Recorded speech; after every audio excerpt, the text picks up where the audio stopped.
Katsuki Bakugo isn't just a loud, angry rival. He's a phenomenon, a walking paradox. A character who turns perfectionism into both his greatest weapon and his most dangerous curse. His arrogance, not confidence, armor. His rage, not power, fear. So here's the question. How do you take that explosive drive, the need to be the best, and turn it from self-destruction into unstoppable growth? Let's break down the psychology of Bakugo Katsuki, the anatomy of a perfectionist hero. At first glance, Bakugo seems like every shonen rival we've seen before. Loud, cocky, and obsessed with winning. But beneath that fire is something much deeper. Bakugo isn't driven by hatred.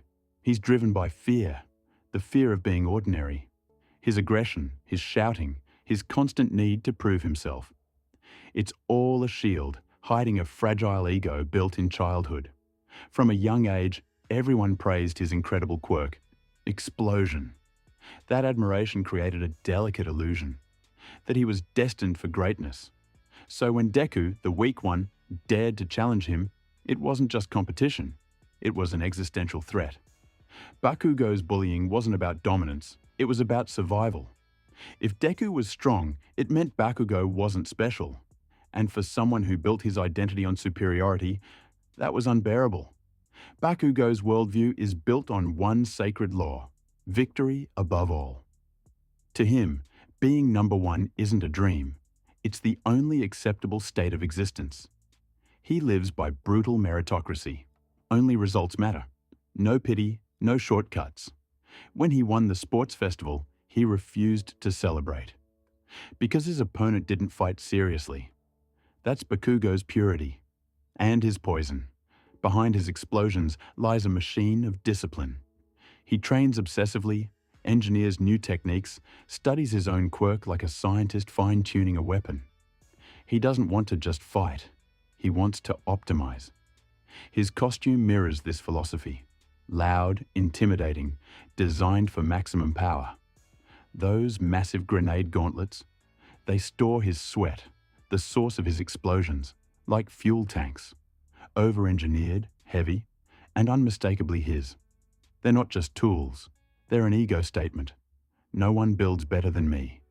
Even his mask, his villain-like design says, "Stay away." In a world of fame-hungry heroes, Bakugo rejects approval. His armor isn't just physical, it's emotional. Beneath all the shouting lies one truth. Bakugo is terrified of failing. His rage isn't power, it's compensation. That fear explodes when tragedy strikes. His kidnapping, All Might's downfall. He blames himself, believing his weakness broke the symbol of peace. That's not guilt. That's an identity collapse. For Bakugo, strength was supposed to guarantee safety. But when All Might fell, that belief shattered. And for the first time, Bakugo realized, power alone isn't enough. Psychologists call this maladaptive perfectionism, the toxic need to earn approval through flawlessness. Every mistake feels like proof of worthlessness. That's Bakugo, a perfectionist who doesn't chase growth, but validation. To evolve, he must transform this mindset. He must learn what emotional intelligence truly means. Not softness, but tactical self-awareness. Understanding others, adapting, leading. That's how his perfectionism stops being a cage and becomes his greatest tool. Now imagine Bakugo in the real world. He'd be a top performer, fast, efficient, relentless, but also exhausting. His perfectionism would make him a micromanager, unable to trust others. And studies show over 30% of great managers fail as leaders for exactly that reason. Perfectionism kills delegation. Bakugo's standards without empathy would crush his team's morale.